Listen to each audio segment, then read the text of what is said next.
Craigslist. It's where we go to find the things we need, sell the things we don't, and sometimes, unknowingly, walk into situations we'll never forget. Welcome back to the channel. If you're new here, don't forget to hit subscribe and turn on notifications. Today, we're diving into 3 chilling stories from Craigslist that will leave you questioning every click. Let's get started. Story 1. The Weight of Suspicion.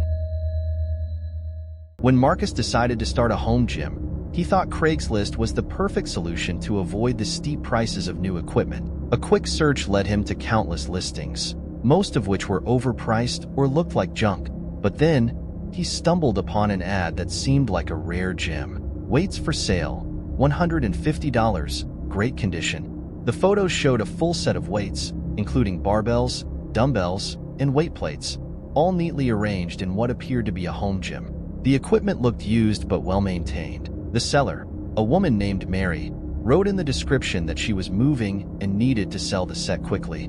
Marcus thought it was perfect, a great deal for what he needed. He reached out immediately, and Mary responded within the hour. Her tone was friendly and professional, and she confirmed the weights were still available. She explained that she preferred cash and provided an address for him to pick them up later that day. The address was in a neighborhood Marcus recognized.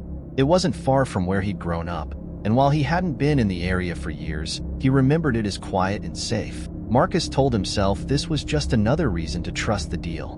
When the afternoon rolled around, Marcus loaded up his car with a few moving blankets to protect the seats and some cash for the purchase. As he approached the neighborhood, he noticed how time had weathered the area. The streets were still familiar, but many of the houses had seen better days. Mary's house was no exception. It sat on a corner lot, its white paint faded and peeling, the lawn overgrown with weed. The driveway was cracked, and the mailbox hung crookedly on its post. Marcus parked on the street and checked the text Mary had sent him to confirm the address. It matched. He hesitated for a moment, scanning the house. Something about it felt off, but he shook it off as nerves. After all, not everyone kept their house in perfect condition. He approached the front door, knocked firmly, and waited. The sound of footsteps approached, and the door opened with a long, slow creak. Instead of Mary, a man stood there. He was tall and wiry, his face pale and weathered. He wore a faded t-shirt and jeans, and his expression was hard to read. "Hi, I'm Marcus," he said, trying to sound confident. "I'm here about the weights." The man nodded, stepping aside to let Marcus in. "Come on in. Mary's just getting ready. She'll be down in a minute." The inside of the house was dimly lit and sparse. The living room, where the weights were stacked, was almost entirely empty except for the equipment and a few scattered items. A lamp with no shade, a stained recliner, and a small table covered in unopened mail. Marcus approached the weights, but something immediately struck him as odd. The photos from the ad had shown a complete set, but here, there were only a few dumbbells, a barbell, and no weight plates in sight. "Is this everything?" Marcus asked, turning to the man. The man leaned against the doorframe, crossing his arms. "That's it," he said, his tone casual. "Maybe Mary used an old picture. I don't really know." Marcus frowned. "I thought the ad said there were plates too." The man shrugged. "Like I said, she'll be down in a minute. She can explain." There was something about his demeanor that set Marcus on edge. He couldn't quite put his finger on it, but the man's casual attitude seemed forced, like he was trying too hard to appear relaxed. Marcus decided to wait for Mary. He picked up one of the dumbbells, testing its weight, and made small talk with the man to pass the time. "So, are you related to Mary?" The man paused for a moment before answering. "No, just a friend." "How long have you known her?" Marcus pressed. "Long enough," the man replied, his eyes narrowing slightly. "Why do you ask?" "No reason," Marcus said quickly, setting the dumbbell back down. The air in the room felt heavy, and an unsettling silence followed. Marcus glanced around the living room again. The walls were bare, with faint outlines where pictures had once hung. A thick layer of dust coated the windowsills, and the air smelled faintly of mildew. "Is she almost ready?" Marcus asked, breaking the silence. The man shrugged again. "Should be. You in a hurry or something?" Marcus forced a smile.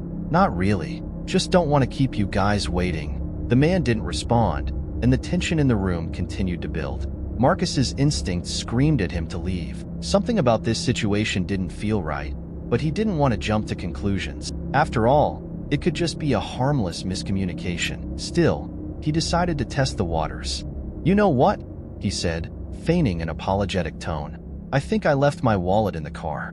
Let me go grab it real quick." The man's expression hardened slightly. "You can pay Mary when she gets here. No need to run out.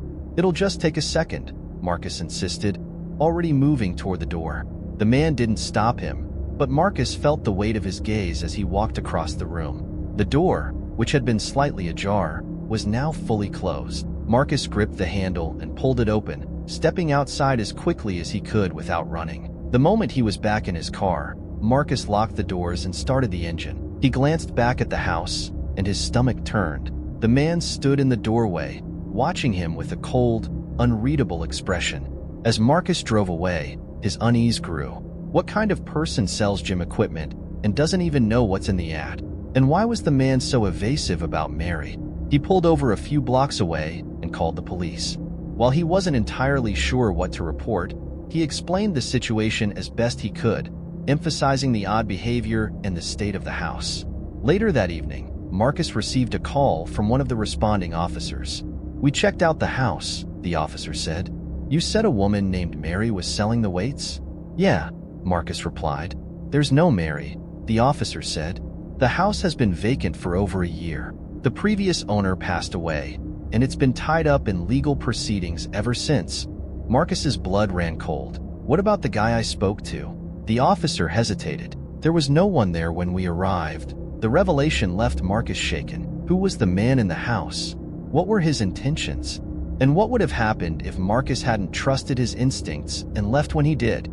Marcus never got answers to those questions, but one thing was certain: he would never use Craigslist again. Sometimes, the best deals are the ones you walk away from. Marcus's story is a chilling reminder to trust your gut and to always prioritize your safety, even when things seem innocent. It's better to lose out on a bargain than to risk walking into something far worse.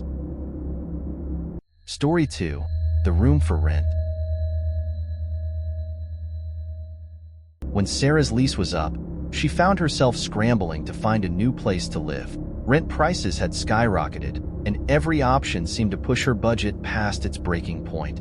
After exhausting all her leads, she turned to Craigslist. It wasn't her first choice, but she'd heard stories of people finding decent rentals there. She told herself it was worth a try. After a few days of scrolling through the usual too-good-to-be-true listings, one ad caught her attention. Room for rent, $500 per month, clean, quiet, furnished. The pictures were promising. The house was charming, with a tidy front yard and a spacious, sunlit bedroom. The description painted a perfect picture: a clean, peaceful environment with a friendly landlord named Tom.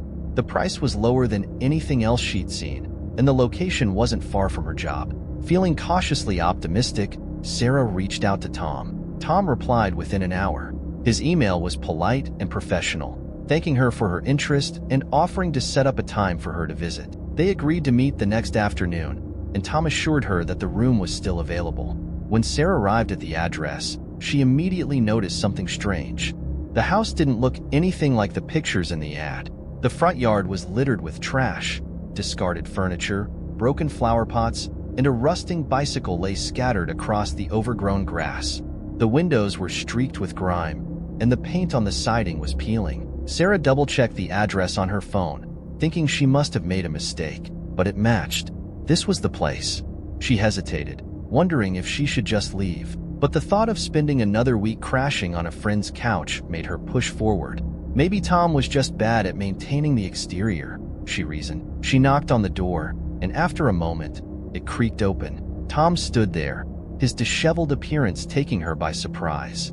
He was tall and lanky, with unkempt hair and clothes that looked like they hadn't been washed in days. His face broke into a crooked smile when he saw her. "You must be Sarah," he said, his voice slightly hoarse. "Come on in." Sarah forced a smile, trying not to show her discomfort. She stepped inside and was hit by a musty, sour smell. The living room was cluttered with old newspapers, empty pizza boxes, and random knickknacks. A couch with torn-up upholstery sat in the middle of the room, flanked by mismatched chairs. Sorry about the mess, Tom said, scratching the back of his neck.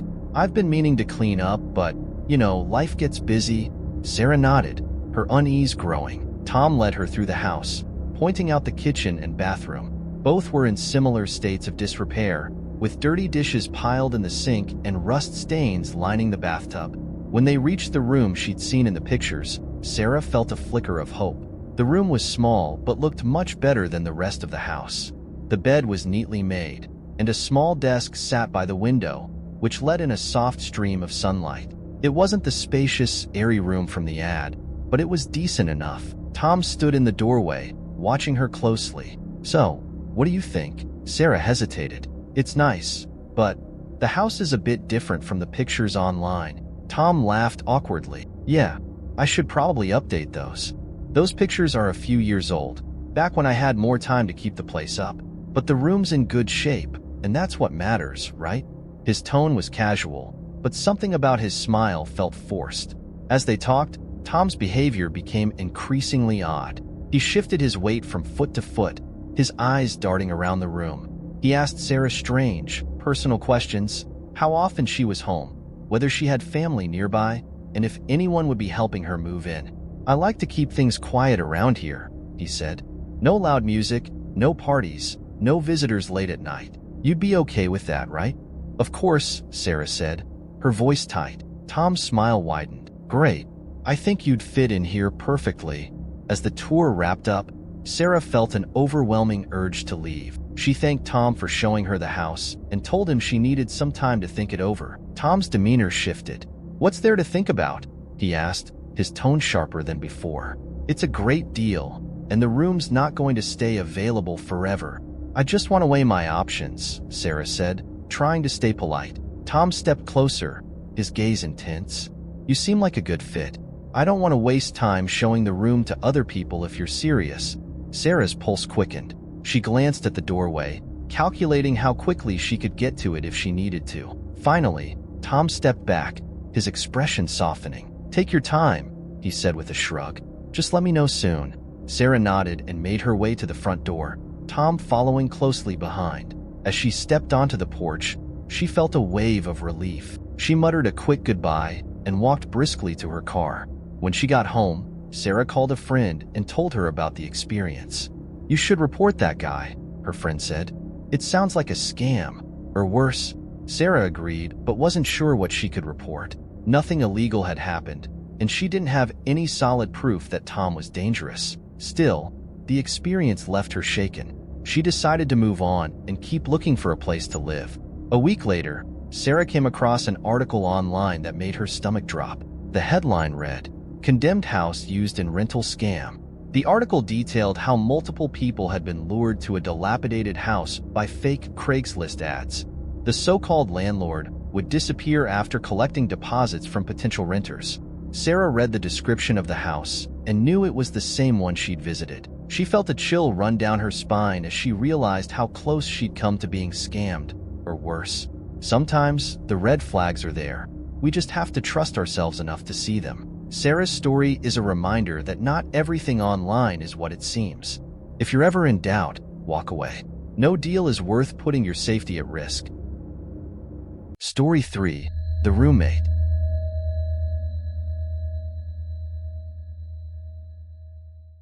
Finding the perfect roommate is never easy. For Nick and Jenna, it was becoming an outright nightmare. They'd been living together for over a year in a modest 2-bedroom apartment, but the cost of rent was beginning to strain their finances. After exhausting their list of friends and acquaintances, they reluctantly turned to Craigslist. We just need someone quiet and reliable, Jenna had said as they drafted the ad. No weirdos, no drama. The ad was simple. Roommate wanted, $600 per month, utilities included. Quiet, clean apartment in a safe neighborhood. Looking for someone responsible and respectful. Move-in ready. Within days, their inbox was flooded with responses. Most were easy to weed out. Messages riddled with typos, vague replies, or people clearly looking for more than just a roommate. But one email stood out. It was from a man named Sam. His message was polite and professional. He introduced himself as an IT specialist relocating for work and described himself as quiet and tidy. He didn't smoke, didn't party, and promised to pay rent on time. After a brief phone conversation, Nick and Jenna invited Sam to visit the apartment. When Sam arrived, he seemed completely normal. He was in his early 30s, neatly dressed in a button-up shirt and jeans, with a calm and friendly demeanor. They gave him a tour of the apartment, and he nodded approvingly, complimenting the place. "This is perfect," Sam said, smiling. "Exactly what I'm looking for." Nick and Jenna felt a wave of relief. Sam seemed like the ideal roommate. He even brought references and a month's rent in cash. They agreed he could move in that weekend. At first, everything seemed fine. Sam kept to himself, spending most of his time in his room or at work. He was quiet, paid his share of the rent on time, and didn't leave a mess in the common areas. But after a few weeks, Nick and Jenna began to notice little things. It started with the smell. A faint, sour odor began emanating from Sam's room. At first, they thought it was just food left out too long or a pile of dirty laundry. But as the days went by, the smell grew stronger, spreading into the hallway and seeping into the living room. Jenna finally decided to say something. "Hey, Sam," she said one evening as they crossed paths in the kitchen. "I don't mean to be rude, but there's kind of a smell coming from your room. Is everything okay in there?" Sam looked up from the sandwich he was making, his expression unreadable. "Oh, yeah. Sorry about that. I'll take care of it." But the smell didn't go away. In fact, it got worse. Nick knocked on Sam's door one evening, his frustration boiling over. "Hey, man, we really need you to do something about the smell. It's getting unbearable." Sam opened the door just a crack, enough for Nick to see the cluttered mess behind him. Piles of clothes, unwashed dishes, and something dark and unidentifiable in the corner. "I'm working on it," Sam said curtly before shutting the door. Nick stood there for a moment, staring at the closed door, a sense of unease creeping over him. Over the next few weeks, Sam's behavior became increasingly strange. He stopped leaving his room entirely, except for the occasional trip to the bathroom or kitchen. At night, Nick and Jenna could hear him pacing back and forth in his room for hours. Sometimes there were muffled noises, like he was talking to himself or moving heavy objects. "Do you think he's okay?" Jenna asked one evening as they sat on the couch, trying to ignore the faint, sour smell that now permeated the entire apartment. Nick shook his head. "I don't know, but this is getting weird." One morning, Nick knocked on Sam's door to ask about the rent. There was no answer. He knocked again, louder this time. Still nothing. Finally, he tried the doorknob, but it was locked. "Sam?" he called out. No response. Nick and Jenna exchanged uneasy glances. "Maybe he's out," Jenna suggested, though she didn't sound convinced. The next day, Sam's car was gone, but his belongings remained. After 2 more days with no sign of Sam, Nick and Jenna decided to call the police. They explained the situation, emphasizing the smell and Sam's sudden disappearance. When officers arrived, they forced the door open. What they found sent chills down Nick and Jenna's spines. The room was a disaster. Clothes and trash were scattered everywhere, and the walls were smeared with strange, dark stains. In the corner, they found a pile of rotting food that explained the smell. But what disturbed them most was a collection of papers spread across the desk. The papers were filled with scribbled notes, strange symbols, and crude drawings. Some were lists of names and addresses. Others contained incoherent ramblings about watching and waiting, but the most unsettling discovery was a set of fake IDs, each with a different name and photo of Sam. The police took the evidence and launched an investigation. They confirmed that Sam had been using a false identity when he moved in and that the references he provided were fake. Nick and Jenna were left with more questions than answers. Who was Sam? Really? Why had he disappeared so suddenly? And what had he been planning? They changed the locks the same day and vowed never to use Craigslist again. Sometimes, the scariest monsters are the ones who seem the most normal. Nick and Jenna's story is a chilling reminder that even the most polite stranger can hide dangerous secrets. When it comes to inviting someone into your home, trust isn't enough. Always take extra precautions. Stay safe and trust your instincts. And there you have it, 3 terrifying tales from the seemingly ordinary world of Craigslist. These stories serve as a chilling reminder that not everything is as it seems. Whether it's buying, selling, or finding a roommate, the risks can be far greater than you imagine. Craigslist offers convenience, but it also opens the door to the unknown. Always trust your instincts, prioritize your safety, and remember, sometimes the best deal is the one you walk away from. If these stories gave you chills or made you think twice about your next Craigslist transaction, give this video a thumbs up and share it with someone who might need a reminder to stay cautious. And if you love hearing more true, spine-tingling tales, be sure to subscribe to the channel and hit that notification bell so you never miss an upload. Thanks for watching, and until next time, stay safe and take care.